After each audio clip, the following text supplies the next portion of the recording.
అన్ని ఇచ్చినా ఇవన్నీ ఇచ్చింది కేసీఆర్ గారు కదా. ఇదే హైదరాబాద్ ని ఇలా మేము చెప్పింది ఇలా నా కోపం అదే. ఇలా మంచి రేవంత్ రెడ్డి మీద ఇలా మంచిగా ఉన్న తెలంగాణని మంచిగా ఉన్న రైతులని ఇలా ఆగం చేస్తుండ్రు రేవంత్ రెడ్డి. కేసీఆర్ గారు ఉన్నప్పుడు ఏ ఒక్క రోజన్నా టైంకి రైతు బంధు పడకుండా ఉన్నదా? ఏ ఒక్క రోజన్నా యూరియా బస్తాలకు ఇబ్బంది అయిందా? ఏ ఒక్క రోజున పంట పండించిన గింజని కొనకుండా కష్టమైందా? ఇలా ఉన్న రైతులని కళ్యాణ్ గారు ఒక్క నిమిషం ఇలా రైతులని కళ్యాణ్ గారు ఇలా రైతు బంద్ ఇస్తలేడు, 24 గంటల కరెంట్ చక్కగా ఇస్తలేడు, యూరియా బస్తాలు ఇస్తలేడు, బోనస్ 500 రూపాయలు కొంటాడు, బోనస్ కొంటలేడు. ఇలా ఆగం చేస్తుంది రైతులని ఇలా రేవంత్ రెడ్డి గారు ఇదే తాతలని అడగనివ్వండి కదా. కేసీఆర్ గారు చాలా గొప్పగా చేశారు, మీరు చెప్పిన అన్ని చదివారు.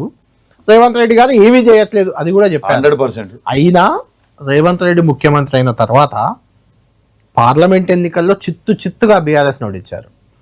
కంటోన్మెంట్ ఎన్నికల్లో మీ సిట్టింగ్ స్థానం చనిపోయింది అక్కడ ఎమ్మెల్యే, అయినా కాంగ్రెస్ ని గెలిపించారు. జూబ్లీహిల్స్ ఎన్నికల్లో ఇక మేము గెలిచేసాం అయిపోయిందన్నారు, అక్కడ ఓడగొట్టారు. సర్పంచ్లో వాళ్ళకి 70% దాకా 65% దాకా వచ్చాయి. మున్సిపాలిటీలో 99% మున్సిపాలిటీలు వాళ్ళే, మీకు 15-16 వచ్చినట్టున్నాయి, 99 వచ్చినాయి.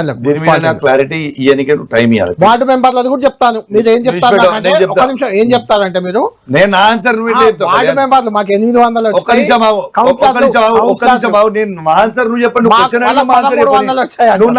చెప్పని అది కాదు కదా.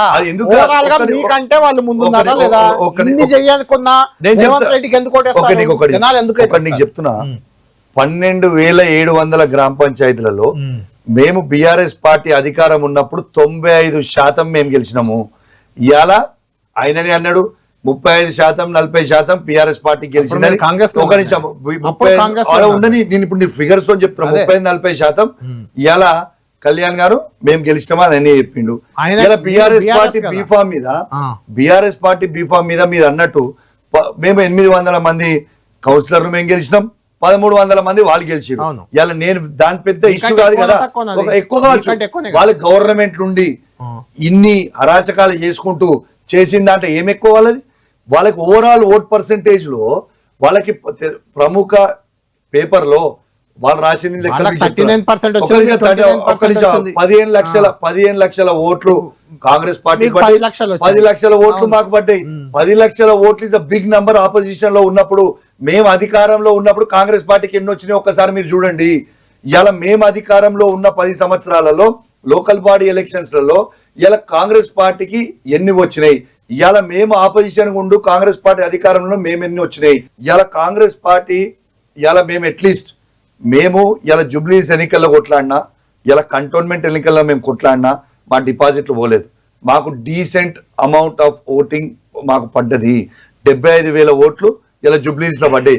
కాంగ్రెస్ పార్టీ వాళ్ళ అధికారంలో లేనప్పుడు ఇలా హుజరాబాద్ లో డిపాజిట్ పోయింది, దుబ్బాకలో డిపాజిట్ పోయింది, మన ఏది మునుగోడుల డిపాజిట్లు పోయినాయి, వాళ్ళ అన్ని డిపాజిట్లు పోయినాయి. నాగార్జున సాగర్ లో రావచ్చు, కానీ అది కూడా ఓడిపోయింది కదా అప్పుడు. ఎవ్రీథింగ్ అప్పుడు వీళ్ళు కూడా ఓడిపోయారు కదా. కానీ నువ్వు రాసి పెట్టుకో, మేమే ఓడిపోయినాము, నువ్వు రాసి పెట్టుకో. మీరు గుర్తు పెట్టుకోండి కళ్యాణ్ గారు, మీరు గుర్తు పెట్టుకోండి ఒక మాట నీకు చెప్తున్నా. ఎప్పుడు జనరల్ ఎలక్షన్స్ వచ్చినా 2028 కానీ ఎప్పుడు జనరల్ ఎలక్షన్లు వచ్చినా కాంగ్రెస్ పార్టీ సింగిల్ డిజిట్ నంబర్లలో దాటితే నా ముక్కు భూమికి రాకి క్షమాపణ చెప్తాను నేను. ఇవాళ వాళ్ళ అధికారంలో ఉండి అధికార దుర్వినియోగం ఇంత చేసినా ఇలా ఈ విధంగా ప్రజలు మాకు ఓట్లు వేస్తున్నారంటేనే మీరు అర్థం చేసుకోవాలి.